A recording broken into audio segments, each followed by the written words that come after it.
میں بالکل پریشان ہونے والا نہیں ہوں، اگلی بات کروں گا۔ کہا جاتا ہے جی کہ ممبر نہیں ہے ہمارے پاس کہ جہاں پر ہمارے طلاب پڑھے، ممبر نہیں ہے، جگہیں نہیں ہیں۔ سنیں گے، اسی سال کی بات ہے، اسی سال کی، مجھ جیسا ایک حقیر طالب علم 10 مقامات سے میرے ساتھ رابطہ ہوا ہے یہ کہہ کر کہ ہمیں مستند عالم دیں۔ میں نے مختلف برادران کے نام پیش کیے ہیں، ریجیکٹ کر دیے گئے ہیں۔ پریشان تو نہیں ہو رہے؟ اب پریشان ہونا چاہیے، اب پریشانی بنتی ہے۔ ممبر جو امانت ہے علماء کی، اور علماء کے خالی کرنے کی وجہ سے جہاں پر مشکلیں بنی، آج علماء جب اس کی طرف متوجہ ہوئے، پھر ہمارے پاس کوئی فرد موجود نہیں ہے، افراد موجود نہیں ہے جو ممبر پر چلے جائیں۔ کس کی کوتاہی ہے؟ ذاکرین کی۔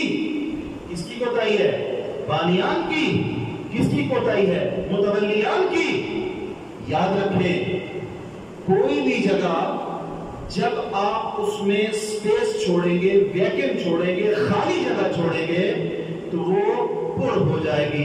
اگر اس کو اچھا نعم البدل نہ ملا تو پھر غلط اس کو پر کر لے گا، اور آج یہ کام ہو رہا ہے، آج یہ کام ہو رہا ہے۔ اگر خدا کا کہ ممبر سے یہ کہا جائے، ممبر سے یہ اعلان کیا جائے، ممبر سے یہ نعرہ لگایا جائے، اور یہ سارا کام ولایت علی کے نام پر کیا جائے کہ اگر خود علی بھی آ کر ہمیں اس سے منع کرے تو ہم منع نہیں ہوں گے۔ ممبر سے بات کی جا رہی ہے، نعرہ ولایت کے نام پہ کی جا رہی ہے، علی ولی اللہ کے نام پہ کی جا رہی ہے۔ ہمارے پاس کوئی جواب ہے؟ نہیں۔ کیوں؟ اس لیے کہ خالی جگہ ہم نے چھوڑی ہے۔ عزیزان محترم، سروران گرامی، بزرگان، برادران، اس کو درد دل سمجھیے۔ ہم اگر اپنے طلاب کو، اپنے آپ کو مکتب حقہ اہل بیت کی صحیح تعلیمات سے آراستہ کر لیں گے، دشمن ہمارا کچھ بھی نہیں بگاڑ سکتا۔ مرحوم امام خمینی کا مشہور و معروف جملہ، انقلاب آیا، 1000 سالہ شہنشاہیت کا خاتمہ ہوا، علماء جن کی کھالیں کھینچی جاتی تھی، جن کے ناخن کھینچے جاتے تھے، جن کے سر کے بال کھینچے جاتے تھے، وہ علماء اوپر آ گئے، فاسق و فاجر حکومت کا خاتمہ ہو گیا۔ امام سے پوچھا گیا کہ کیسے یہ کام کر لیا؟ 3 جملے آپ سب متوجہ ہیں، قمنا واقومنا واستقمنا۔ سب سے پہلے ہم نے خود کو آراستہ کیا، خود کو آراستہ کرنے کے بعد اٹھ کھڑے ہوئے۔ پہلا مرحلہ اپنے آپ کو آراستہ کرنا ہے۔ فَلْيَبْدَأْ بِتَعْلِيمِ نَفْسِهِ قبل تعلیم غیرہ۔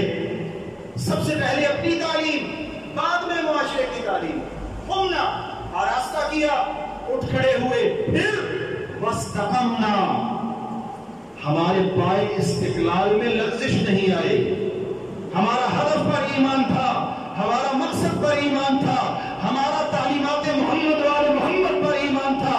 جب ہم اپنے پورے وجود پر مکتب اہل بیت اور ولایت علی ولی اللہ کو نافذ کر چکے، پھر ہمیں پرواہ نہ تھی کہ دنیا کی کوئی طاقت، چاہے وہ سپر طاقت ہی کیوں نہ ہو، وہ ہمارے سامنے آئے گی، ہمارے پائے استقلال میں لغزش نہیں آئے گی۔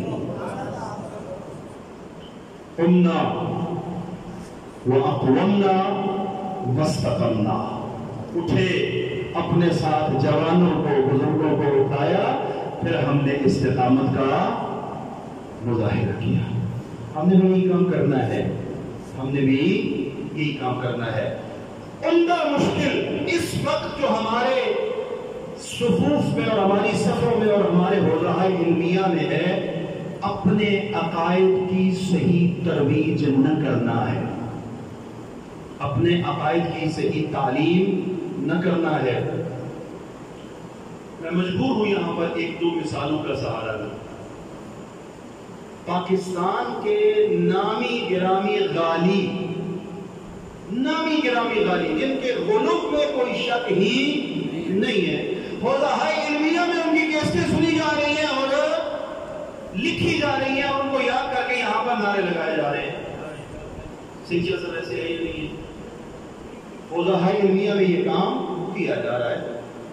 اب آفت یہ ہے کہ جب یہ غلو لے کر وہ وہاں سے یہاں آئیں گے، سر پر امامہ رکھیں گے، ان کو ذاکر کی بات کے طور پر نہیں لیا جائے گا، ان کو مدرسے کے نمائندے کی بات کے طور پہ لیا جائے گا. یہ کہاں سے کریں گے کام؟ اس کی بنیاد ہم ہیں. ہم سے مراد میں اپنے آپ کو آپ کی صف میں رکھ کے عرض کر رہا ہوں، میں طالب علم ہوں، ہم سارے طالب علموں کی ذمہ داری ہے. اور عزیزان ایمان قبلہ خیر شاہ صاحب نے قبلہ ارشاد فرمایا، میں ان کو سیکنڈ کرتا ہوں اور آگے بڑھاتا ہوں. سب سے بڑی بات، عاجزی کا دامن نہ چھوڑیں. عاجزی، انکساری، فروتنی. ہم میں سے کسی کی گردن میں سریا نہیں ہونا چاہیے، کسی کی گردن میں. جو عالی ظرف ہوتے ہیں ہمیشہ جھک کے ملتے ہیں. کیوں؟ سراہی سر نگو ہو کر بھرا کرتی ہے پیمانہ. اگر آپ نے معاشرے کو کچھ دینا ہے تو سر کو جھکانا ہوگا. اور یاد رکھیں، یہ سر جو رضایت خدا کے لیے جھکتا ہے، پھر خدا اسے کسی کے سامنے جھکنے نہیں دیتا. خدا یہ کہتا ہے، میری مرضی کے لیے تیرا سر جھکتا چلا جائے. دنیا تجھے نیچا دکھانا چاہے گی، عزتیں دینے والا بھی میں ہوں، بلندیاں دینے والا بھی میں ہوں، کمال دینے والا بھی میں ہوں. تو اپنے سر کو میری بارگاہ میں اور میرے لیے جھکا دے. دنیا کی جو عزت تو چاہے گا میں اللہ تجھے عطا کر دوں گا. سر جھکا دیں، عاجزی لے آئے. اور بالکل آخری نقطہ، قبلہ حمدانی صاحب کے بیانات سے اور دعاؤں سے ہم استفادہ کریں گے. آخری نقطہ، کبھی بھی اپنے سنگر اور اپنے قلعے کو خالی نہ چھوڑے. مولانا غلام عباس صاحب تو مجھے فرما رہے ہیں، کبھی بھی اپنے قلعے کو خالی نہ چھوڑے. ایک مثال سے، ایران میں ایک بزرگ عالم دین کو کسی بزرگ مرجع وقت نے تبلیغ کے لیے بھیجا. کہا کہ جائیے تبلیغ کریں. وہ گئے تبلیغ کے لیے. ہر روز ان پر ایک الزام لگا، ہر روز ایک الزام، ایک تہمت، ایک ناروا نسبت. اتنا انہیں تنگ کیا گیا کہ آخرکار انہوں نے اعلان کر دیا کہ سارے گاؤں کو اکٹھا کیا جائے، میں ایک آخری بات کرنا چاہتا ہوں. وہ جو فرمانے سارے اکٹھے ہو جائے، میں ایک آخری بات کرنا چاہتا ہوں. اکٹھے ہو گئے گاؤں والے کہ مولوی صاحب سے جان چھوٹ رہی ہے، آخری بات سن لیں. اکٹھے ہو گئے، مولانا کو ممبر دیا گیا. مولانا نے کہا کہ اگر میرے بارے میں کسی نے یہ کہا ہے کہ مجھ میں یہ عیب ہے، مان لینا. اگر کسی نے یہ کہا ہے کہ میں جھوٹ بولتا ہوں، مان لینا. اگر کسی نے یہ کہا کہ میں نے غبن کیا ہے، مان لینا. یہ ساری باتیں جو میرے خلاف کی جا رہی ہیں سب کو مان لینا. لیکن میں زندہ و حاضر تمہارے سامنے کھڑا ہو کر یہ کہہ رہا ہوں، اگر تمہیں کوئی یہ کہے کہ یہ اپنا قلعہ اور اپنا سنگر اور اپنا مورچہ چھوڑ کر جا رہا ہے تو اس بات پہ یقین نہ کرنا. میری ذات پر تہمت لگے، مان لو. عیب بتایا جائے، مان لو. الزام لگایا جائے، مان لو. لیکن دین خدا کی نصرت کے لیے اللہ نے جو مورچہ مجھے دیا ہوا ہے، اگر تمہیں کہا جائے کہ یہ چھوڑ کے جا رہا ہے، میں تمہیں کہہ رہا ہوں اس بات پہ یقین نہ کرنا. انبیاء کو کم مشکلوں کا سامنا کرنا پڑا ہے، اولیاء کو کم مشکلوں کا سامنا کرنا پڑا ہے، ائمہ خدا کو کم مشکلوں کا سامنا کرنا پڑا ہے. وہ معصوم کا امیر کائنات کا منقول جملہ، اللہ نے اس وقت تک عالم سے جاہل سے علم کے قبول کرنے کا عہد نہیں لیا جب تک عالم سے اظہار علم کا عہد نہیں لے لیا. پہلے عہد اللہ نے عالم سے لیا ہے، عالم سے عہد لینے کے بعد جاہل سے عہد لیا ہے. سارے علماء بیٹھے ہیں. آیہ مبارکہ نفر اس کا تو موجز سے لے کر اصول سے لے کر رسائل سے لے کر کفایہ سے لے کر درس خارج میں ہمیشہ اتنی اس آیت کی تلاوت کی جاتی ہے. فَلَوْلَا نَفَرَ مِن كُلِّ فِرْقَةٍ مِّنْهُمْ طَائِفَةٌ. پہلے نفر کو بیان کیا, پہلے نفر کو واجب کیا, پہلے گھر سے جانے کو واجب قرار دیا, پھر جب پلٹ کر آئے گا تو اب قبول انذار کو واجب قرار دیا. پہلی ذمہ داری ہماری ہے. آپ اور میں معاشرے کی خامیوں کی نشاندہی کر کے اپنے آپ کو بری ذمہ نہیں کر سکتے. ایک چھوٹی سی مثال کا سہارا لوں. کسی کی طرف انگشت نمائی کرتے وقت یہ سوچ لیا کریں کہ جب میں اور آپ کسی کی طرف انگشت نمائی کر رہے ہیں, خود میری اپنی 3 انگلیاں میری طرف انگشت نمائی کر رہی ہیں. میں نے کتنی شرح صدر کا مظاہرہ کیا, میں کتنا اپنی مسجد میں ٹائم دے رہا ہوں, میں کتنا اپنے معاشرے میں وقت دے رہا ہوں, میں کتنا اپنے علاقے کے مومنین کو وقت دے رہا ہوں, میں کتنا مسائل کو. اچھا مجھ سے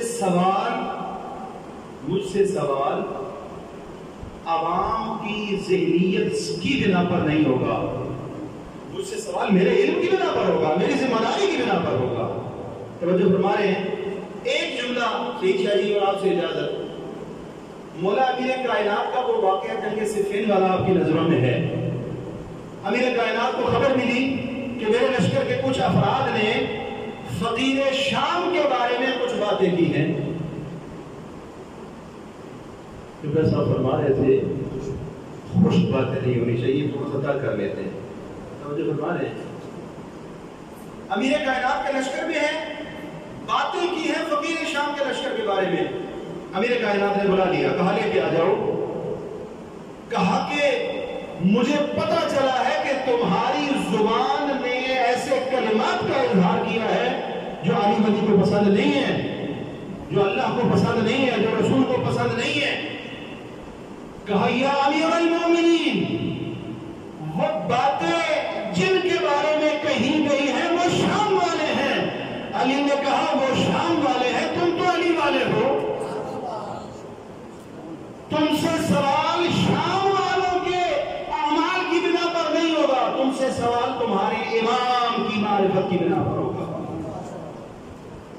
محترم, ہم طالب علموں سے معاشرے کے محروم طبقہ افراد کی بنا پر سوال نہیں پوچھا جائے گا, ہم سے ہماری ذمہ داریوں کی بنیاد پہ سوال پوچھا جائے گا.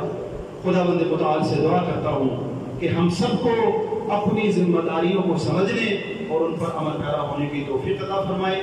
میں انتہائی شکر گزار ہوں برادر عزیز جناب سعید صاحب کا, قبلہ رضی صاحب حافظ اللہ کا, اور بطور خاص قبلہ مقبول علوی صاحب کا, کہ جنہوں نے یہ پروگرام تشکیل دیا اور بندہ حقیر کو آپ برادران سے ملاقات کا ایک موقع عطا فرمایا. والسلام علیکم ورحمۃ اللہ وبرکاتہ.